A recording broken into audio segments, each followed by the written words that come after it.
menyikapi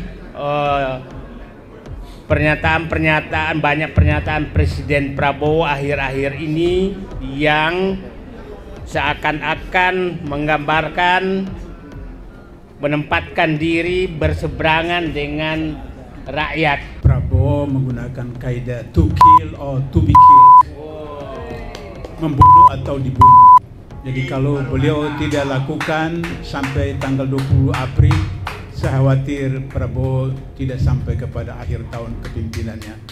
Tolonglah sebagai pemimpin, beliau selalu menggunakan kata-kata yang baik untuk menjadi contoh teladan bagi rakyat banyak, khususnya anak-anak muda kita. Jadi kalau kata-kata ndasmu, kemudian apalagi diikuti dengan pejabat-pejabat di sekitarnya ketawa-ketawa tepuk tangan, seolah-olah itu sesuatu yang pantas dicontoh, itu tidak baik. Mohon jangan diulangi lagi. Prabowo Subianto dan Gibran Rakabuming Raka. Jangan lupa tidak hanya Prabowo tapi Gibran, ini satu paket tuh. Jangan khawatir, Pak Dullah. Kalau kita bicara impeachment dalam hal cawe-cawe atau dibantu oleh Presiden ke-7, maka dua-duanya bisa impeachable. Supaya mereka juga ada oleh-oleh buat masyarakat dalam rangka untuk mensosialisasikan dan membantu membangkitkan kesadaran publik. Kita kasih yang pertama giliran kepada Jenderal Faruk Roji dulu kali ya. Duluan apa dari sana aja ya? Gimana? Abang dulu. Oke, kita teman-teman siap semua ya? Silakan. Terima kasih. Assalamualaikum warahmatullahi wabarakatuh. Malam ini kami berkumpul masyarakat sipil, kemudian berbagai aktivis yang sebenarnya menyikapi banyak pernyataan Presiden Prabowo akhir-akhir ini yang seakan-akan menggambarkan menempatkan diri berseberangan dengan rakyat. Artinya rakyat sedang menuntut adili Jokowi, tapi Presiden Prabowo menyatakan akan bersama Joko Widodo dan bahkan menyatakan bahwa yang ingin memisahkan Joko Widodo dengan beliau adalah orang-orang yang tidak cinta tanah air. Kami malam ini adalah orang-orang yang berkumpul yang sangat mencintai tanah air Indonesia, tapi kami mengharapkan Presiden Prabowo bersama dengan rakyat, bukan bersama dengan yang membuat Indonesia gelap selama 10 tahun, yaitu Joko Widodo. Itu sebenarnya prinsip kita berkumpul malam ini. Malam ini berhasil, tadi ada sekitar 70-an peserta tokoh-tokoh aktivis, dan kami tadi berhasil merumuskan bahwa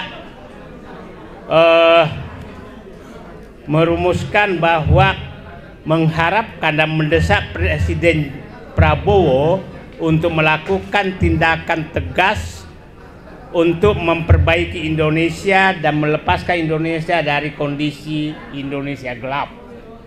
Butirnya adalah kira-kira yang kita sepakati bahwa berharap Presiden Prabowo sampai dengan 20 April, yaitu 6 bulan sebagai presiden, dilantik 20 Oktober, itu melakukan perbaikan yang sangat nyata.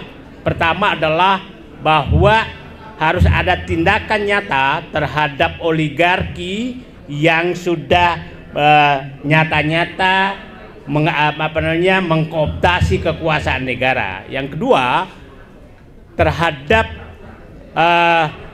pelanggaran-pelanggaran yang dilakukan oleh Joko Widodo, kami juga menuntut agar Presiden Prabowo melakukan tindakan untuk memberikan sanksi terhadap kesalahan-kesalahan tersebut. Yang ketiga adalah kita berharap agar Presiden Prabowo juga betul-betul membersihkan kabinetnya dari pihak-pihak yang ingin yang kita menganggap bahwa tidak bersih.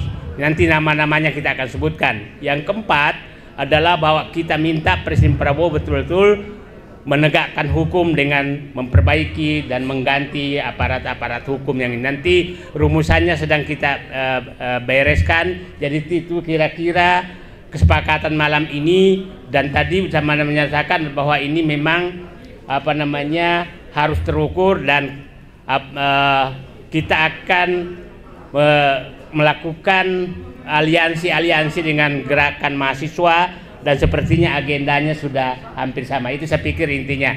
Terima kasih. Assalamualaikum warahmatullahi wabarakatuh. Waalaikumsalam warahmatullahi wabarakatuh. Waalaikumsalam warahmatullahi wabarakatuh.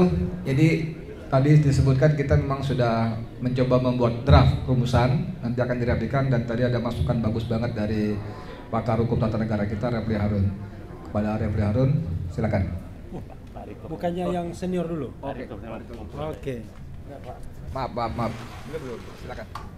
Saya hanya mau bicara satu kata. Ini masalahnya sudah berhadapan power grid. Kalau nggak digubris gimana? Ini, jadi kita juga harus pikir yang lain dari sisi lain. Ini udah masalah power grid. Adu kekuatan.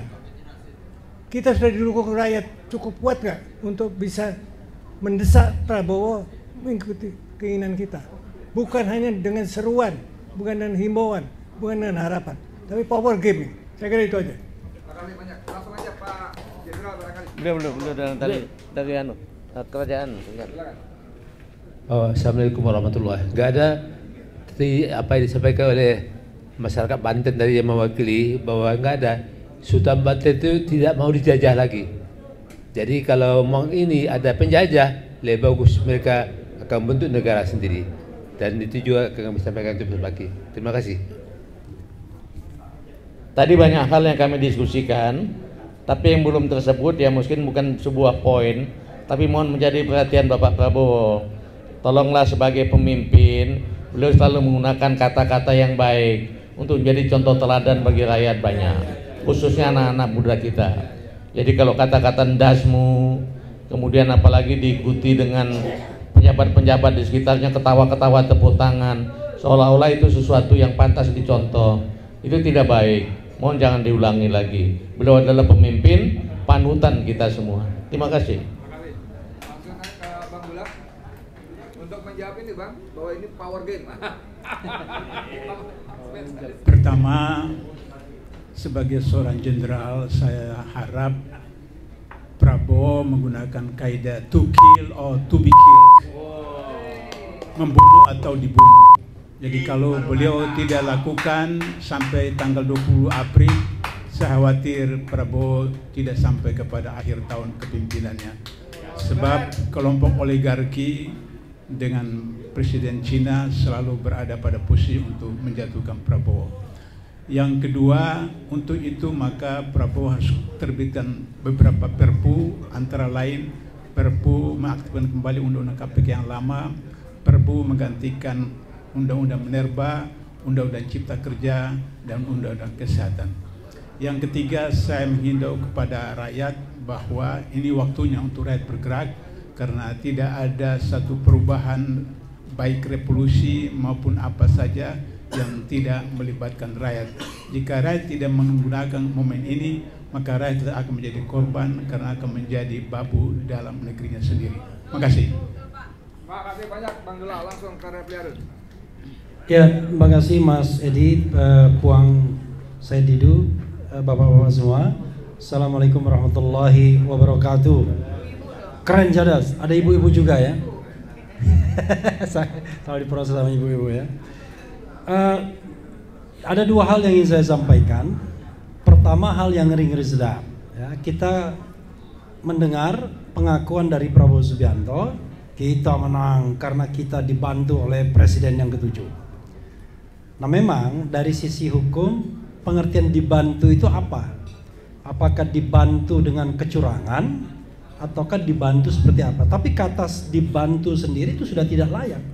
Artinya presiden ke-7 terbukti cawe-cawe dan tidak netral di dalam Pilpres kemarin. Dan ini jelas merupakan perbuatan yang ilegal, yang inkonstitusional. Memang kalau kita ukur dengan proses berpilpresnya sudah selesai, setelah MK memutuskan. Tetapi dari sisi ketatanegaraannya, wah ini bisa memunculkan hal yang baru. Saya berusaha menganalisisnya karena berarti Prabowo Subianto dan Gibran Rakabuming Raka, jangan lupa hanya tidak hanya Prabowo tapi Gibran, ini satu paket tuh, jangan khawatir Pak Dullah. Kalau kita bicara impeachment dalam hal cawe-cawe atau dibantu oleh Presiden ke-7, maka dua-duanya bisa impeachable, bisa di-impeach karena melakukan perbuatan tercela yang walaupun dilakukan sebelum Pilpres, sebelum dilantik sebagai Presiden dan Wakil Presiden, tetapi akibatnya masih dia nikmati sampai saat ini. Ini kan jadi persoalan. Kalau dia completed, selesai, nggak ada masalah lagi. Tapi ini akibatnya bisa dia nikmati sekarang. Jadi saya berusaha melihatnya dari kacamata hukum tata negaranya. Ini hati-hati, nanti bisa berkembang wacana bahwa berarti Prabowo Gibran impeachable karena kemenangannya dibantu oleh Presiden Jokowi. Tinggal diverifikasi, dibantu itu dengan cara apa?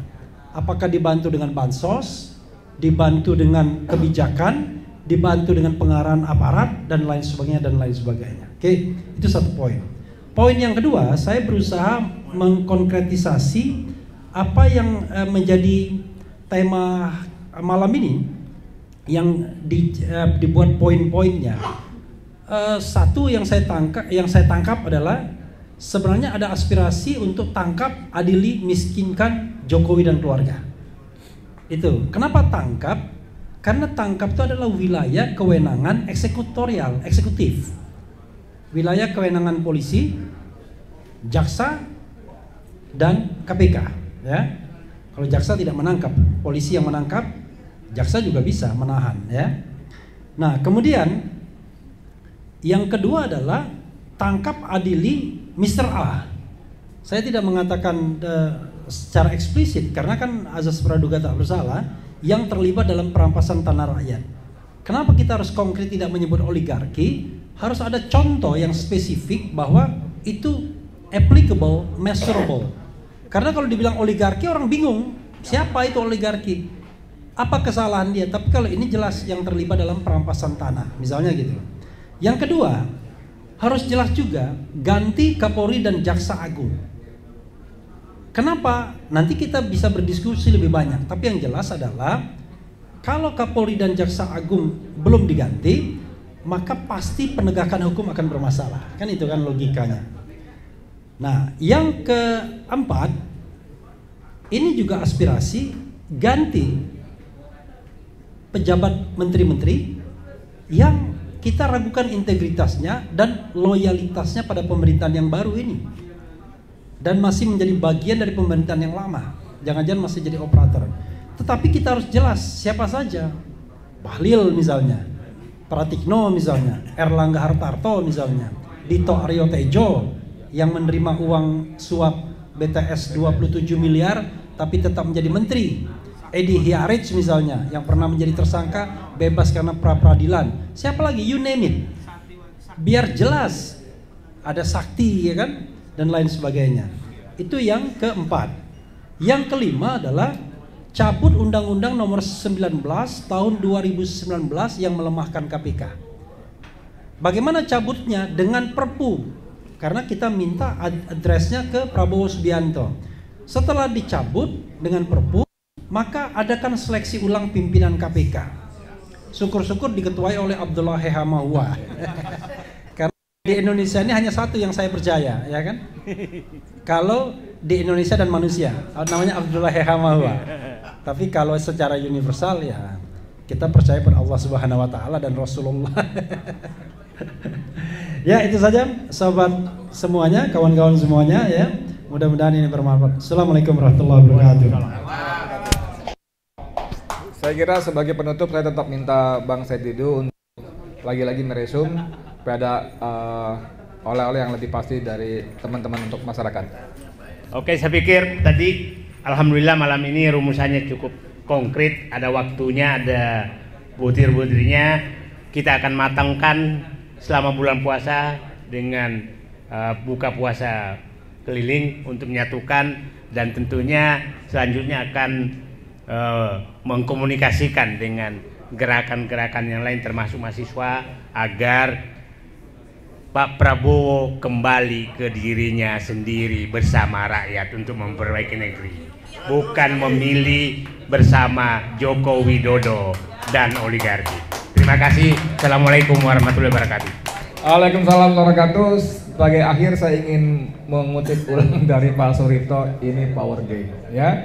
Kalau enggak kita mau ngapain? Jadi rakyat diminta seperti imbauan dari Bang Dullah, ini saatnya bergerak ya. Nasrun minallah wa fatun qarib wa basyiril mu'minin. Assalamualaikum warahmatullahi wabarakatuh.